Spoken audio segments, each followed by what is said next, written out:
Hi everyone, my name is Alex Purnomo. I'm the pastor of Dunsara Anglican Church. Thank you for tuning in. On Easter Monday, a friend of mine posted on Facebook, "Happy Zombie Jesus Day, everyone." Someone replied to him with a question, "What are you talking about?" And my friend answered, "Easter Monday. Jesus was apparently meant to have risen from the dead today. So it's Zombie Jesus Day."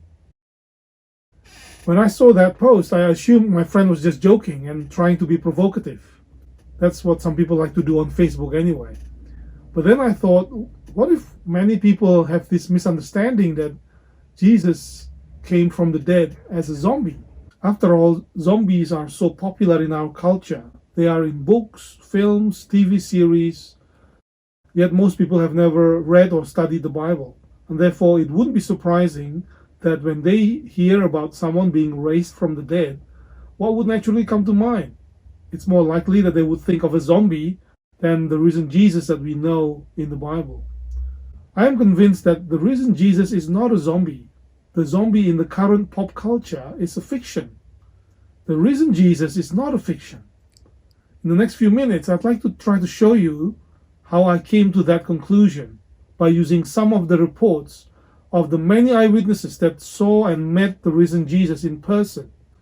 I would conclude by showing some of the ways in which meeting the risen Jesus changed the way we think about the afterlife. Some people may ask, how do we know we can trust those eyewitnesses? Well, they claimed they were actually there when that happened. They never changed their story. They were even willing to die for defending that story. And many of them did die for their faith in Jesus. So they had no reason to lie. I'm convinced that the eyewitnesses are trustworthy. They reported what they saw and heard and experienced when they met with the risen Jesus. Their reports have been written down by various people and included in the Bible. For example, in the Gospel of Luke chapter 24, we are told that after rising from the dead, Jesus appeared to various people. On the day of Jesus' resurrection, he met with two of his disciples on the road to a village called Emmaus, about 11 kilometers from Jerusalem. They didn't recognize Jesus at first. Not until Jesus opened their eyes. But it's clear that they didn't see a zombie.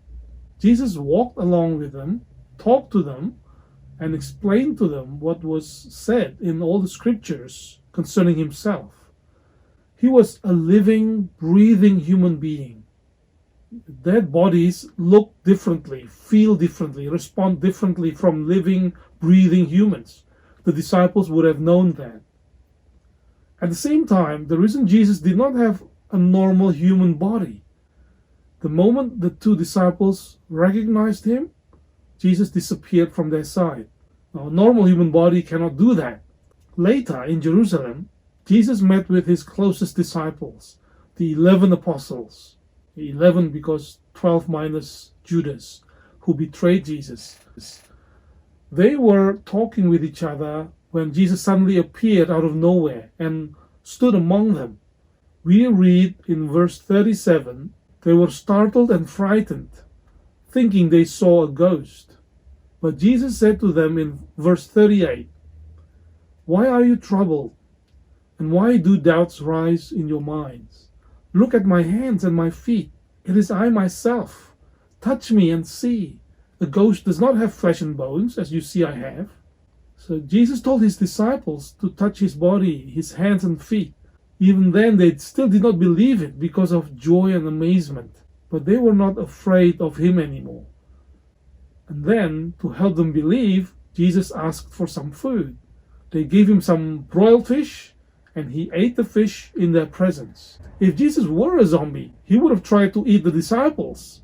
So he didn't do that. It's clear that the risen Jesus was not a zombie. But he did not have a normal human body either.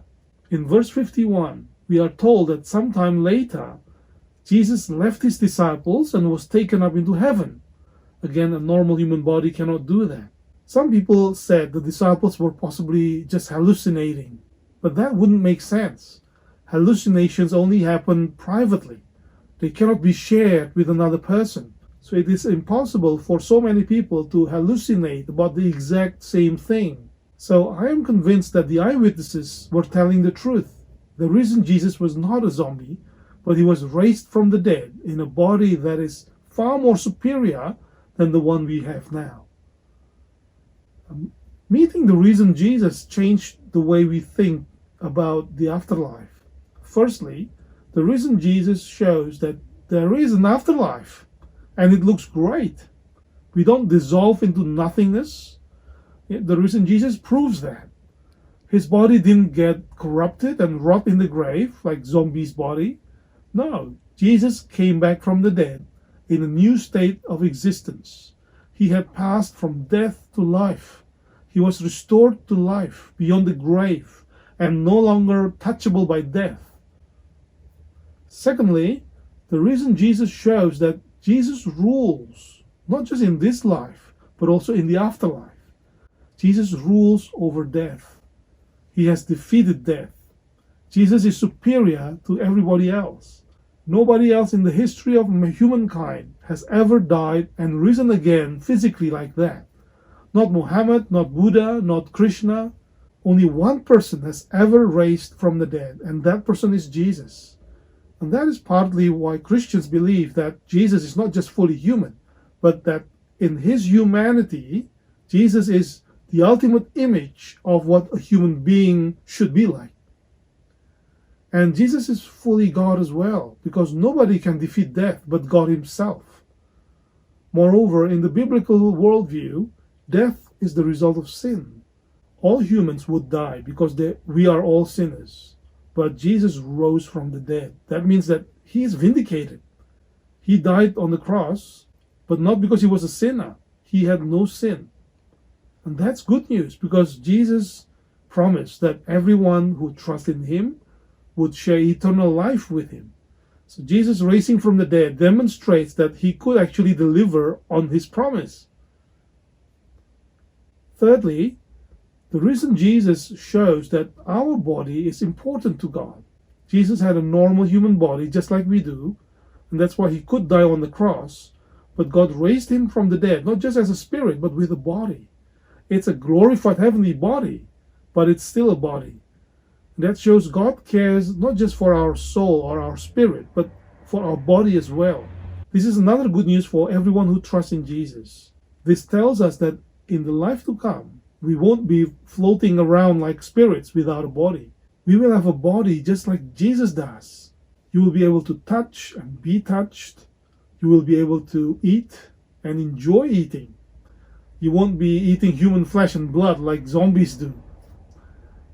The reason Jesus shows that the physical essence of who we are will continue after death. Our eternal future will have a physical dimension. Death is not the end of our physical existence, but a transition to something far better. So those are the three ways in which meeting the risen Jesus changed the way we think about the afterlife. And that is part of the reason that Jesus Christ has turned the world upside down. The question for you is, do you trust in Jesus? If you find this video useful, please click like and subscribe to the channel. Go in peace to love and serve the Lord in the name of Christ.